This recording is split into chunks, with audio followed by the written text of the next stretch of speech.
नमस्कार मेरे दोस्तों, स्वागत है आपका अपने YouTube चैनल मैथ्स पे। आज हम करने वाले हैं बायोलॉजी के एक बहुत मोस्ट इंपॉर्टेंट टॉपिक के ऊपर बात। हमने आधे जो एक टॉपिक इसका था है ना, जीवों का वर्गीकरण, वो आधा पढ़ लिया था। आर्थ्रोपोडा का वर्गीकरण हमने पढ़ लिया था। इसके अंदर बहुत मैंने आपसे बोले कि एग्जाम्पल आपको सीधे याद करने हैं, बाकी कुछ याद नहीं करना है। सीधे एग्जाम में पूछ लेगा कि भैया मक्खी बताओ कौन से उसमें आती है, वर्गीकरण में आती है, क्लासिफिकेशन में आती है। आप बोलोगे आर्थ्रोपोडा में। तितली किस में आती है? आर्थ्रोपोडा में। चींटी किस में आती है? आर्थ्रोपोडा में। तो सिर्फ आपके इसके मेनली क्या करना है, एग्जाम्पल याद करना है। ठीक है, बहुत बेहतरीन ये क्लास चलेगी आज की। आज इसमें कुछ और टॉपिक छूट गए थे, वहीं से आगे को हम पढ़ेंगे।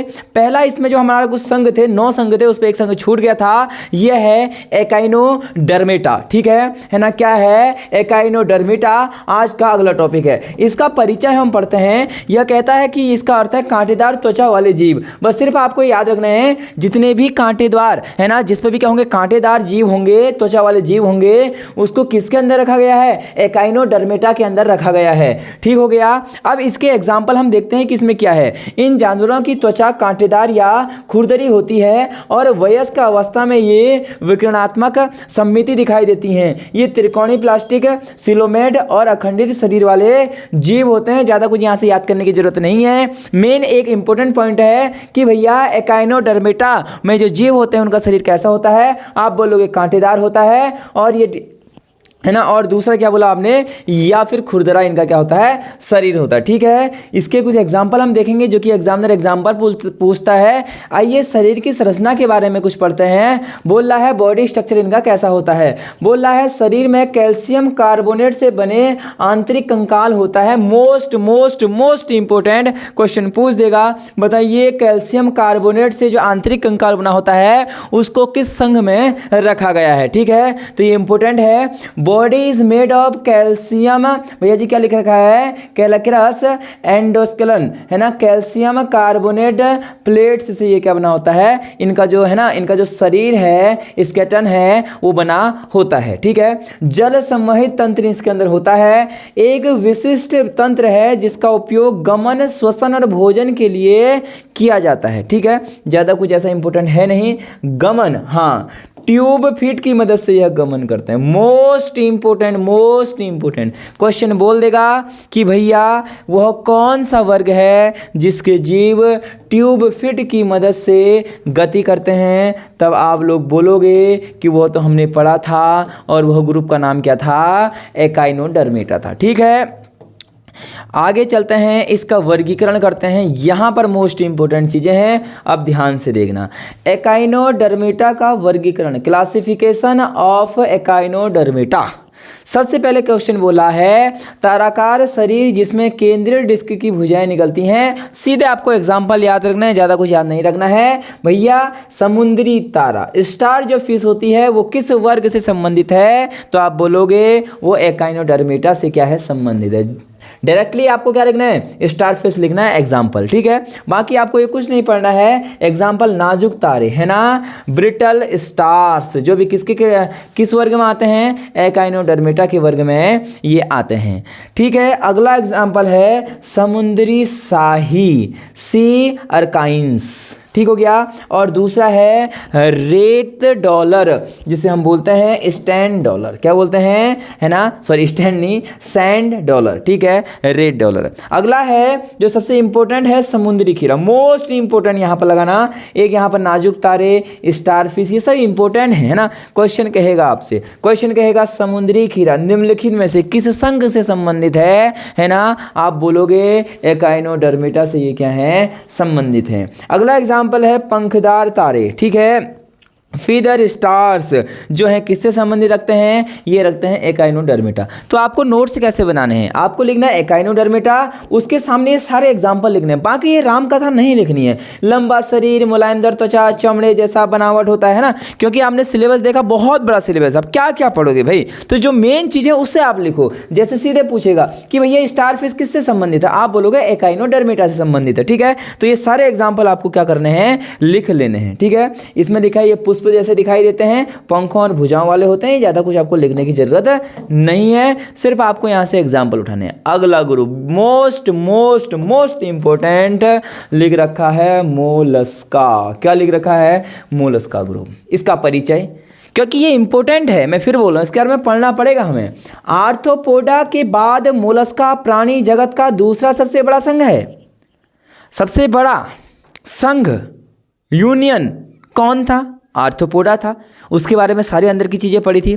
उसके बाद कौन है? मोलस्का है। ठीक है, तो आर्थ्रोपोडा के बाद Mollusca is the second largest है ना film in the animal kingdom after arthropoda. Arthropoda के बाद ये दूसरा सबसे बड़ा संघ है, ऐसा ये कह रहा है। नरम शरीर वाले जीव, मोलस्का का अर्थ है नरम शरीर वाले जीव, सॉफ्ट बॉडी जिसकी होती है, बहुत मुलायम बॉडी होती है। ठीक है, ये द्विपक्षीय सममिति त्रिकोण प्लास्टिक और सिलोमेटा जीव होते हैं। एक इंपॉर्टेंट ये है सिलोमेट जीव। बस यहाँ पर ये लिखना आपको है ना, सिलोमेटा एनिमल्स। क्वेश्चन पूछ देगा कि सिलोमेटा जीव को किस ग्रुप में रखा गया है? आप बोलोगे मोलस्का के अंदर रखा गया है। मोलस्का की कुछ विशेषताएं होती हैं, यहाँ पर देख लेते हैं। शरीर नरम होता है, सॉफ्ट शरीर होता है और 3 भागों में विभाजित होता है। मोस्ट इंपोर्टेंट क्वेश्चन बोल देगा वह कौन सा ग्रुप है जिसका शरीर 3 भागों में बटा हुआ रहता है? आप बोलोगे वो तो मोलस्का है। मोलस्का का जो शरीर है ना, वो 3 कक्षों में क्या रहता है? 3 भागों में विभाजित रहता है।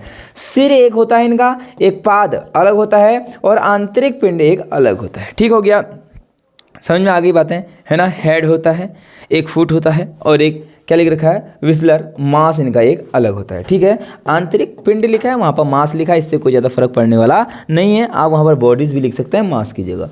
अगला आगे को चलते हैं, इसके कुछ वर्गीकरण हम करेंगे। इंपॉर्टेंट है मोलस्का, हाँ बहुत इंपॉर्टेंट है मोलस्का का वर्गीकरण, क्लासिफिकेशन ऑफ मोलस्का। गैस्ट्रोपोडा। अब वैसे ये नाम जब आप बायोलॉजी में 12th के बाद जब आप पढ़ते हैं, बीएससी के अंदर, एमएससी के अंदर, हाई एजुकेशन में पढ़ते हैं, तो वहाँ ये चीज़ें आती हैं आपको। लेकिन अभी एग्जामिनर क्या उठाएगा ना, क्वेश्चन बोल देगा कि घेंगा को किस ग्रुप में रखा है? आप बोलोगे मोलस्का ग्रुप में रखा है सीधे। तो सीधे हमें मेन क्या करना है, इनके एग्जाम्पल याद करना है, लेकिन हल्का बहुत पढ़ लेते हैं। एकल कवच या बिना कवच गमन के लिए पेशी पादप का उपयोग करता है, उसे क्या बोलते हैं? गैस्ट्रोपोडा कहते हैं। एग्जाम्पल में घेंगा, मोस्ट इंपोर्टेंट एग्जाम्पल बोल देगा। घेंगा किससे संबंधित है? आप बोलोगे मोलस्का से। कीचड़ का घेंगा है ना, कीचड़ का घेंगा। दूसरा है सिप, शंख। आपने शंख तो देखे होंगे, मोस्ट इंपोर्टेंट है शंख। आपने देखे होंगे समुद्रों में शंख निकलते हैं छोटे छोटे से, तो वही शंख है। ये शंख का संबंध किससे है? मोलस्का से है। सीप है ना, सीप का संबंध किससे है? मोलस्का से है। व्लैम्स, व्लैम्स का संबंध भी किससे है? मोलस्का से है। अगला बोला है उदाहरण ऑक्टोपस।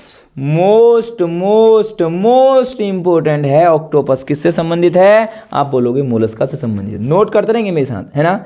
स्क्विड, क्या लिखा है? स्क्विड है ना, स्क्विड लिखा हुआ है और इसका संबंध किससे है? मोलस्का से है। कटल फिश, यहाँ पर देखिए कटल फिश का संबंध भी किससे है? मोलस्का। तो मेन नाम है घेंगा, दूसरा है शंख, तीसरा है सीप, चौथा मेन नाम है ना ऑक्टोपस। तो ये नाम 1 2 3 4 ये मोलस्का से संबंधित हैं। इन नामों को आपको याद करना है, मोस्ट इंपोर्टेंट आपके लिए रहने वाले हैं। चलते हैं अगले में, है ना। अगला ग्रुप कौन सा है? अगले ग्रुप का नाम है पॉलीप्लाइकोफोरा। देखो पॉलीप्लाकोफोरा इंपोर्टेंट नाम। इसमें देखते हैं कुछ क्या है। चिटान, समतल होता है इनका आकार, अंडाकार शरीर होता है, प्लेटों से बने कवक से ढका हुआ होता है। ठीक हो गया, ज़्यादा कुछ इंपॉर्टेंट नहीं है, लेकिन चिटान इंपॉर्टेंट है। बोल देगा चिटान किस ग्रुप से संबंधित है? आप बोलोगे पॉलीप्लाकोफोरा से ये संबंधित है। टस्क सेल, दांत कवच किससे संबंधित है? ये भी किससे है? पॉलीप्लाकोफोरा से संबंधित है। ठीक है। सरल टोपी जैसे कवच वाले आदि मोलस्का, ज़्यादा कोई इंपॉर्टेंट नहीं है। कीट जैसे मोलस्का जिनके पास कवच नहीं होता है, उनको बोलते हैं एप्लाकोफेरा। मोनोप्लाकोफेरा किसे कहते हैं? जिसमें एक सरल सिंपल टोपी जैसी कवच वाली एक क्या होती है? आदिम मोलस्का होती है, उसे हम बोलते हैं। ज़्यादा कुछ ऐसा इंपॉर्टेंट है नहीं, चिटान आपको याद करना है। अगला नाम ये रहा कार्डेटा। भैया कार्डेटा क्या है? मोस्ट इंपॉर्टेंट है कार्डेटा, फिर से बोल रहा हूँ। यह एक ऐसा संघ है, बोला है कि ये ऐसा क्या है? फाइलम है, जिससे सभी जानवरों के जीवन के किसी न किसी चरण में एक नोटोकार्ड क्षणनुमा संरचना होती है। ये द्विपक्षीय सममिति त्रिकोणमिति और सिलामेट जीव होते हैं। ठीक है, यह संघ कशेरुकी रीढ़ वाले और अकशेरुकी कार्डेटा बिना रीढ़ वाले दोनों को शामिल करता है। मोस्ट इंपोर्टेंट है, समझना क्या कह रहा है। यह संघ है, जो ये फाइलम है, ये कशेरुक मतलब जिस पर रीढ़ की हड्डी होती है, जैसे हम लोग हैं, और है ना, और क्या लिख रखा है, अकशेरुक कॉर्डेटा, जिस पे बिना रीढ़ वाले, जिस पर रीढ़ की हड्डी नहीं होती है, वो दोनों को इसमें क्या किया गया है, शामिल किया गया है। इसका मतलब हम लोग भी किसी में आते हैं, हम भी कार्डेटा ग्रुप के अंदर आएंगे, क्योंकि हम लोग क्या हैं, रीढ़ की हड्डी वाले हैं, कशेरुकी हैं हम। ठीक है, तो इसके बारे में पढ़ते हैं, इंपॉर्टेंट है। ये रहा मृतस्य वर्ग, इसी के अंदर आएगा मृतस्य वर्ग। ठीक है, मृतस्य वर्ग क्या है भैया, ये कह रहा है पंखों वाले जलीय कशेरुकी, पंख है जिसके अंदर, है ना, मृतस्य वर्ग लिखना, पंखों वाले जिसके पास पंख हैं, और जलीय कशेरुकी मतलब जिसके अंदर क्या है, जिसके अंदर हड्डियां होती हैं, जिसके अंदर क्या होती हैं, हड्डियां होती हैं। ठीक है, इसका एग्जाम्पल लिखा हुआ है, एग्जाम्पल लिख रखा है कॉर्डिकथिस। ठीक है, कॉर्डिकथिस लिखा हुआ है, क्या लिख रखा है, कॉर्डिकथिस, इसका एक एग्जाम्पल है। दूसरा उपास्थि मछलियाँ, उपास्थि से बनी मछलियाँ जैसे सार्क और रे, ये किसका एग्जाम्पल है, उपास्थि मछलियाँ हैं। उपास्थि मतलब जिसमें हड्डी नहीं होती है। ठीक है, और अस्थि मछलियाँ, अस्थि मतलब जिसमें कंकाल होता है, तो लिखा है अस्थि मछलियाँ। ठीक है, एग्जाम्पल रोहू, कतला। मोस्ट इंपोर्टेंट क्वेश्चन पूछेगा, रोहू मछली का संबंध किससे है, आप बोलोगे अस्थि मछली से है, जिसके पास हड्डी होती है। और दूसरा है कतला मछली, इनके पास क्या होती हैं, हड्डियां होती हैं, सार्की के पास हड्डी नहीं होती। अगला है चतुष्पद, भैया 4 अंगों वाले कशेरुकी, इसके अंदर भी अलग अलग हैं। उभयचर जिसके अंदर 3 चैम्बर होंगे, सरीसृप हो गया जिसके अंदर कितने, अभी देखेंगे आगे को, पक्षी जिसके अंदर 4 चैम्बर हो गए, स्तनधारी जिसके अंदर 4 चैम्बर हो गए। ध्यान से देखना, इंपॉर्टेंट है। तो 4 अंगों वाले कशेरुकी हैं ये उभयचर आपको पता है, जो कि पानी और जमीन दोनों में रह सकते हैं, उभयचर। ठीक है, लैंड में भी रह सकते हैं और वाटर में भी रह सकते हैं, जैसे एग्जाम्पल फ्रॉग और टोड। ठीक है, आपने मेढक देखा होगा, तो मेढक उभयचरी है, पानी में भी रहता है और जमीन पर भी रहता है। दूसरा होता है सरीसृप, रेप्टाइलिया। ठीक है, या रेप्टाइल जिसे बोलते हैं, शीत रक्ती जीव जैसे छिपकली और सांप। छिपकली याद रखना, जो उभयचर जीव होते हैं ना, उनके पास कितने चैम्बर होते हैं, 3 कोष्ठ होते हैं, याद रखना। ठीक है, और सरीसृप के अंदर आता है छिपकली और सांप, किसके अंदर आता है, सरीसृप के अंदर आते हैं। पक्षी के अंदर 4 चैम्बर होते हैं, याद रखना, कितने चैम्बर, 4 चैम्बर। पक्षी गर्म रक्त वाले, इनका जो रक्त होता है वो गर्म होता है। पंखों वाले, और इनके पास पंख भी होते हैं, और ये कशेरुकी होते हैं, इनके पास हड्डियां भी होती हैं। ठीक है, तो एग्जाम्पल स्पैरो, मोस्ट इंपोर्टेंट। ठीक हो गया, ईगल मोस्ट इंपोर्टेंट। अगला है स्तनधारी। ठीक है, मैमल्स क्या होते हैं, मैमल क्या होते हैं, देखते हैं। इनके पास 4 चैम्बर होते हैं। हमारे शरीर के अंदर क्या है, 4 चैम्बर है ना, 2 अलिंद और 2 निलय, 4 चैम्बर हैं। जब हृदय पढ़ेंगे तो वहाँ समझेंगे 4 चैम्बर हमारे अंदर हैं, क्योंकि देखो हम स्तनधारी तो हैं, है ना, मनुष्य इसी के अंदर तो आएगा, तो इसका मतलब 4 चैम्बर होते हैं। और देखते हैं गर्म रक्त वाले, जिनका रक्त कैसा होता है, गर्म होता है। ह्यूमन, इंसान लोग, टाइगर, ये सारे इसके एग्जाम्पल हैं। क्वेश्चन पूछ देगा टाइगर किसके अंदर आता है, तो आप बोलोगे स्तनधारी के अंदर। ह्यूमन किसके अंदर आएगा, स्तनधारी के अंदर आएगा, जिसमें स्तन ग्रंथियाँ होती हैं। ठीक है, कितने चैम्बर होते हैं, 4 चैम्बर इसके अंदर पाए जाते हैं। और ये थी आज की क्लास, है ना।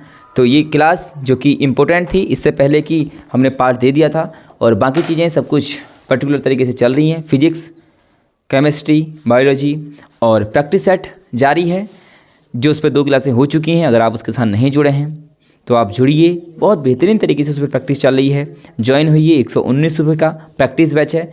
आपको उसमें पढ़ने के बाद बहुत कुछ सीखने को मिलेगा। मैं मिलूँगा अगली वीडियो में, तब तक के लिए जय हिंद, जय भारत, जय उत्तराखंड।